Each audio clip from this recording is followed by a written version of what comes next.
Hi friends, তোমরা সবাই কেমন আছো? আশা করি সবাই খুব ভালো আছো। তো তোমাদের ভালোবাসায় আমি অনেকটাই ভালো আছি আগের তুলনায়। তো সবাই তো জানো আমার এখন প্রেগনেন্সি জার্নি চলছে। তো এখন খারাপ ভালোর মধ্যে দিয়েই চলতে হবে আমাকে। তো সকাল সকাল ঘুম থেকে উঠে না, আর সকালবেলা আমি এত সকালে যদিও বা ঘুম থেকে উঠি না, কারণ সকালবেলা তোমাদের দাদাভাই সব কাজ করে দেয়। তো আজকে সানডেটা একটু আসতে লেট করে, কারণ 11টা বেজে যায় ক্লাস থেকে আসতে আসতে। তো যার জন্যে সব কাজ আমাকেই করতে হয় সকালের। তো সকালবেলা আমি ঘুম থেকে উঠে বিছানাটা এখন কাচিয়ে নিচ্ছি। টুকটাক করে আমি সব কাজই করব, তোমরা দেখতে থাকো ভিডিওটা। আর ভিডিওটা ভালো লাগলে অবশ্যই লাইক কমেন্ট করো। আর কেমন ভিডিও চাও তোমরা অবশ্যই আমাকে কমেন্টে জানিও, আমি তেমন ভিডিও দেওয়ার চেষ্টা করব। তো দেখো সুন্দর করে আমি বিছানাটা কাচিয়ে নিচ্ছি। আর আমার এখন এমন হয়েছে না, ঘুম থেকে উঠতে এত কষ্ট হয় সকালবেলা, মানে এত অলস, অলস ফিল করি আমি নিজেকে, কি বলবো। মনেই হয় না যে কোনো কাজ করি। আর সত্যি কথা বলতে আমি কোনো কাজও করি না সকালবেলা সব কাজ তোমাদের দাদাভাই করে দেয়। তাও আমি বিছানা কাছানোটা একটু করি নিজে, আর ঘর ঝাড় দেওয়াটা একটু নিজে করি। আর বাদবাকি সব কাজ তোমাদের দাদাভাই করে। রান্নাবান্না আমি খুব কম করি, রান্নাবান্না ও সকালবেলা ঘুম থেকে উঠে দেখে আমি ঘুমাচ্ছি, তো আমাকে অতটা ডাকে না, কখনোই ডাকে না। ও নিজেই রান্নাবান্না সব করে। এবার মাঝে মাঝে যদি আমার ইচ্ছা হয় তখন আমি একটু করি, আর না হলেও বোঝে তো কতটা কষ্ট হয় ঘুম থেকে উঠতে, এর জন্য আর কি। তো দেখো আমি টুকটাক করে সব কাজগুলো আমি এখন গুছিয়ে নেব, তো দেখতে থাকো।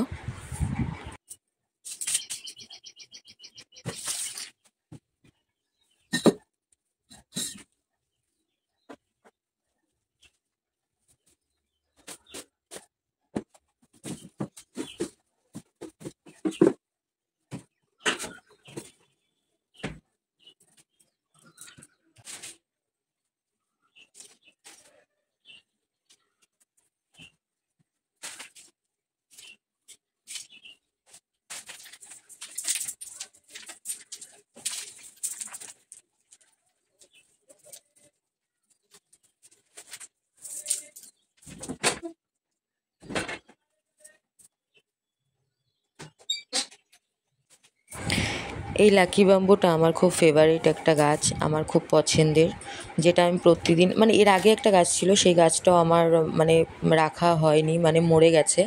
গাছটা মরে গেছে আমাদের নিজেদেরই দোষে, কারণ প্রচুর জল দিয়ে দিতাম।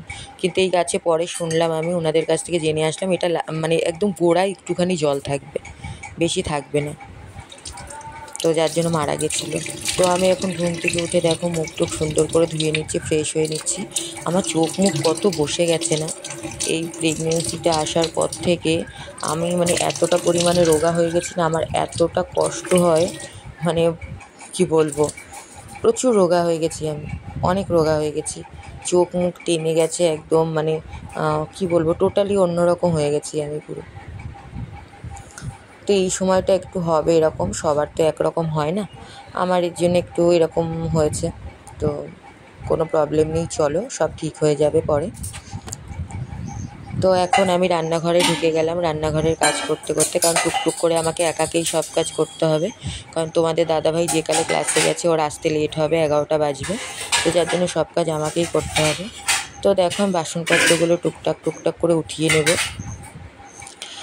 আমি এই যে ভয়েসটা দিচ্ছি, আর কি বলবো, আমার নিজেকে দেখে এতটা খারাপ লাগছে, আমার গলাটার হাতগুলো দেখে, যে আমি সত্যি কতটা পরিমাণে রোগা হয়ে গেছি না। তো আমার মামিও আমার দিদাওরাও সেই 7 মাসের 7-এ যখন এসেছিলো, তখন দেখে আমাকে বলেছিল যে প্রচুর পরিমাণে রোগা হয়ে গেছিস। ও হ্যাঁ, আমার ওই ভিডিওটা এখনও আপলোড করা হয়নি, তো ওই ভিডিওটা আমি আপলোড করে দেবো, তোমরা গিয়ে ঠিক দেখে এসো। তো দেখো আমি এখন সব কাজ করে নেব, আমার এখন রান্নাবান্নার পালা চলবে সকালের। দুপুরেরটা একেবারেই বসাই আমি, কারণ একটু লেট করে বসাই, এর জন্য দুপুরেরটা একেবারে বসাই। তো সকালবেলা একটু চাটা খেয়ে নেব, এখন খেয়ে তো আমি একেবারে রান্নাটা বসিয়ে দেব। তো দেখো প্রথমে আমি এখন চা বসিয়ে দেব, চা বসিয়ে তারপর ভাতটা বসাবো।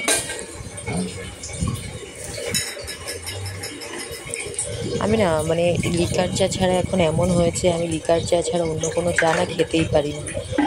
তোমরা কমেন্টে জানিও তো যে প্রেগনেন্সিতে সকালবেলা চা খেলে বেটার হবে না চায়ের জায়গায় অন্য কিছু খেলে বেটার হবে।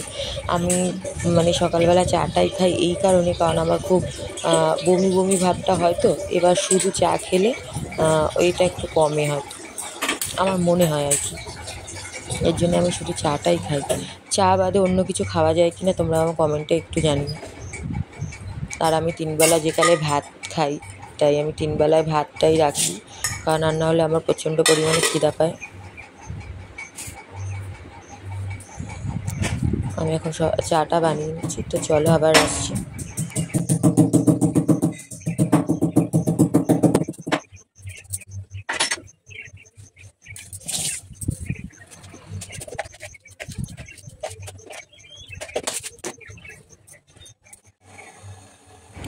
চায়ের জলটা ফুটছে, চায়ের মধ্যে এগুলো আদা দেওয়া, তোমরা তো অন্য কিছু ভেবো না আবার।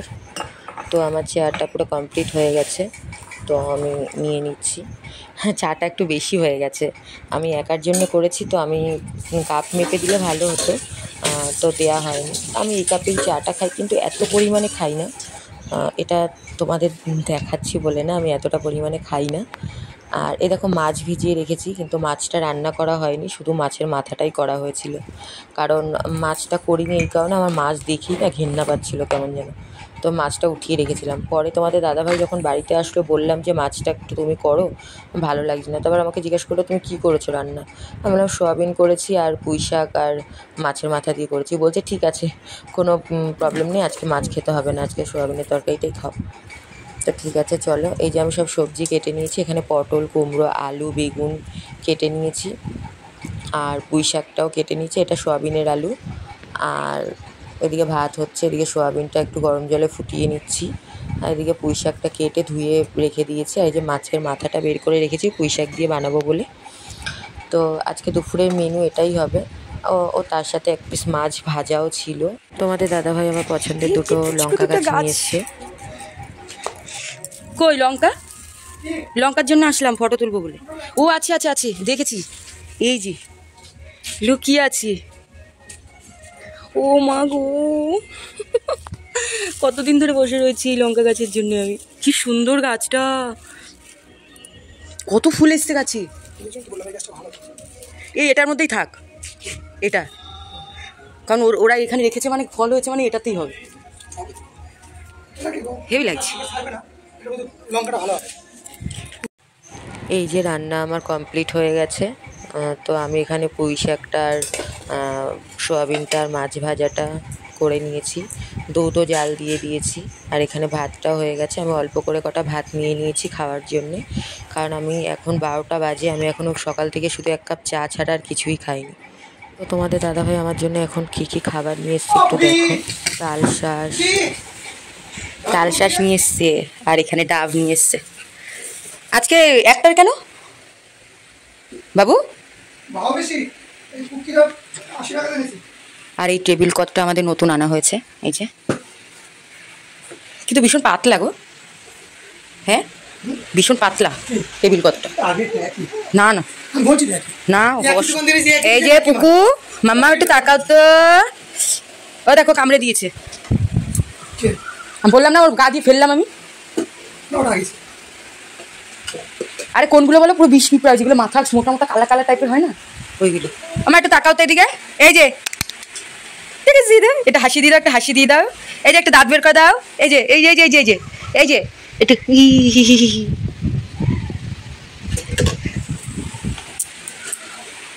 কাজ টাজ করে এই চান করলাম সবে, কেমন রোগা লাগছে আমাকে না। এই যে এখনো চান করেনি, আর এটা দেখলে এমনি হাসি পাবে লোকের। দেখো বল্লা কামড়েছে, বল্লা। আরে গাড়ি চালাচ্ছিলাম, সেই চলন থেকে ধপ করে গেঞ্জি মেরে দিয়েছে। আমি বুঝতে পারছি বলতে, মামা মামা মামাকে কামড়ে দিয়েছে, এই যে এই যে কামড়েছে, এই যে দেখো কি করছে, মামাকে কামড়ে দিয়েছি। ওর রিয়াকশনটা একটু দেখো, তাকিয়ে রয়েছে একদম পুরো। মামা শিগগিরই আসো, শিগগিরই, যে মামাকে কামড়ে দিয়েছি, এই যে এটা পুরো ফুলে গেছে। মামা আসো, এদিকে আসো, তাড়াতাড়ি এসো, এই যে মামাকে কামড়ে দিয়েছে।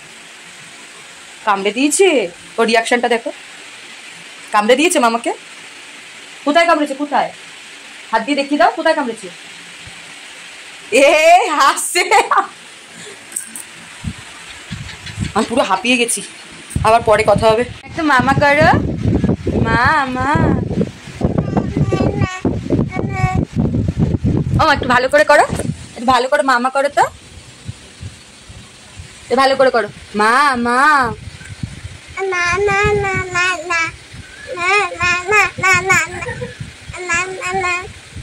জোরে জোরে জোরে জোরে বলো, মা বলো জোরে জোরে।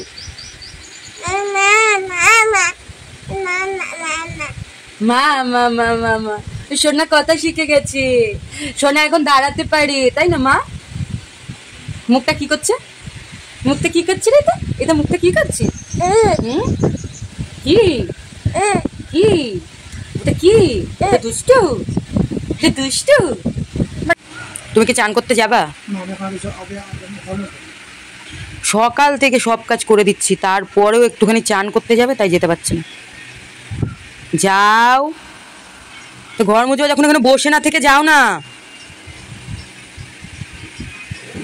এ ঘুমিয়ে রয়েছে, এর পাশে এসে ফোন ঘাটছে। কত সুন্দর করে ঘুমাচ্ছে দেখো। বালিশ দুটো সরিয়ে নিয়েছি, তো তোমাদের দাদাভাই ঘুমাচ্ছে সেখানে, গায়ের ওপরে পা তুলে দিয়ে কি সুন্দর করে ঘুমাচ্ছে। একদম ঠান্ডা ঠান্ডা ওয়েদার। মামাকে ধরিয়ে দিচ্ছে, মামা আমাকে ওটা খাইয়ে দাও। নিজে নিজে ওটা নিয়ে চলে এসছে, মামা ওখানে রেখে দিচ্ছে, গরমটা ধরে নিয়ে চলে এসছে। মামা খাইয়ে দাও। মামা মামা মামা নিয়ে গেল ঠান্ডা করতে, তাই? এদিকে তাকাও তো একটু, আই পুকু একটু তাকাও তো মা। এই যে মা, এই যে তাকাও তো।